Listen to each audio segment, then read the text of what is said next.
Hello student, hello student. Today we start unit number 1, chapter 1, Geography as a discipline. In this unit deal with हम इस जो unit है इसमें निम्न बातों का अध्ययन करेंगे. First, geography as an integrating discipline. Integrating means एकीकृत, यानी कि एक लंबे इतिहास की तरह एकीकृत डिसिप्लिन के अनुशासन के रूप में देखे जाने वाला सब्जेक्ट है. As a science of spiritual attribute, ये एक विज्ञान के रूप में कार्य करता है. Second, branch of geography. Geography की जो अलग अलग ब्रांचेज हैं और इम्पोर्टेंस ऑफ फिज़िकल ज्योग्राफी, और फिज़िकल ज्योग्राफी है उसके क्या महत्व हैं उसके बारे में अध्ययन करेंगे. Third is what is geography. Geography यानी कि भूगोल क्या है उससे संबंधित अध्ययन करेंगे. Fourth, relation between man and nature, यानी कि प्रकृति और मनुष्य के बीच में क्या संबंध है उससे के बारे में अध्ययन करेंगे. डेवलपमेंट ऑफ ज्योग्राफी, ज्योग्राफी का विकास कैसे हुआ है, भूगोल का विकास किस प्रकार से हुआ है उससे संबंधित अध्ययन करेंगे. Relation between geography and other subject, जो ज्योग्राफी, भूगोल और अन्य जो सब्जेक्ट हैं उनके बीच में किस तरीके के रिलेशंस हैं, क्या संबंध हैं उससे संबंधित अध्ययन किया जाएगा.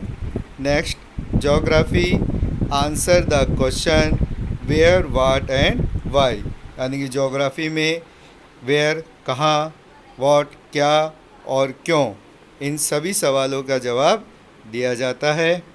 Next, relation between physical geography and natural science, यानी कि फिज़िकल भौतिक, भूगोल और नेचुरल साइंस यानी कि जो प्राकृतिक विज्ञान है उसके बीच में क्या संबंध है उससे रिलेटेड अध्ययन करेंगे.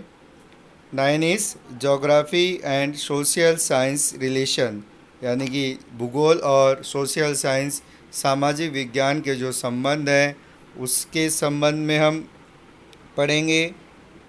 अगला, branch of geography based on systematic approach and regional approach, यानी कि जो ज्योग्राफी भूगोल है उसकी जो शाखाएं हैं, बेस्ड आधार जिनका होगा systematic approach and regional approach.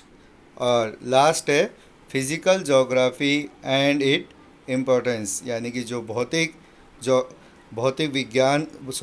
भौतिक भूगोल है और उसके क्या महत्व है इनसे संबंधित हम अध्ययन करेंगे. तो इस यूनिट में हमें ये जो टॉपिक हैं इनके बारे में डिस्कस करना है. Why should be study geography, हमें भूगोल जो है उसे भूगोल का अध्ययन क्यों करना चाहिए. यह है number 1, we live on the earth surface, क्योंकि हम अर्थ यानी कि जो पृथ्वी की सरफेस सतह पर रहते हैं इसलिए हमें उससे के बारे में जानकारी होनी चाहिए. Our lives are affected many ways by our surroundings, यानी कि हमारे चारों ओर जो चीज़ें हैं उनसे हमारी जो लाइफ है उस पर इफ़ेक्ट पड़ता है, इसलिए हमें उसकी जानकारी होनी चाहिए. We depend on the resources available from the earth surface, हम जो रिसोर्सेज यानी कि संसाधन हैं जो पृथ्वी की परत पर जो उपलब्ध संसाधन हैं हम उस पर डिपेंड यानी कि निर्भर करते हैं, इसलिए हमें उसका पता होना चाहिए. Primitive society substantive on the planet and animals, यानी कि जो जितनी भी चीज़ें हैं, जितने भी तत्व हैं जो इस पृथ्वी पर पाए जाते हैं वो प्लांट और एनिमल्स जितने भी हैं वो भी, उनके बारे में अध्ययन हमें करना चाहिए. Food, shelter and Dryas and depending on the climate, यानी कि जो जलवायु है, जलवायु पर जो खाना है, जो रहने की जगह है, और ड्रेस यानी कि जो हम जो पहनते हैं वो जलवायु पर निर्भर करता है, इसलिए हमें जलवायु का अध्ययन के बारे में पता होना चाहिए.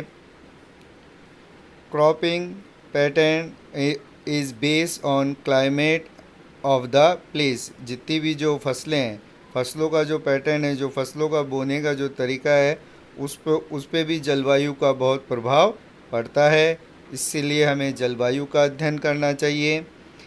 To know the change taken place throughout the geographical time, यानी कि जोग्राफिकल टाइम यानी कि जो भौतिक समय है उसके बदलाव के कारण जो प्लेस यानी कि स्थान में जो बदलाव आता है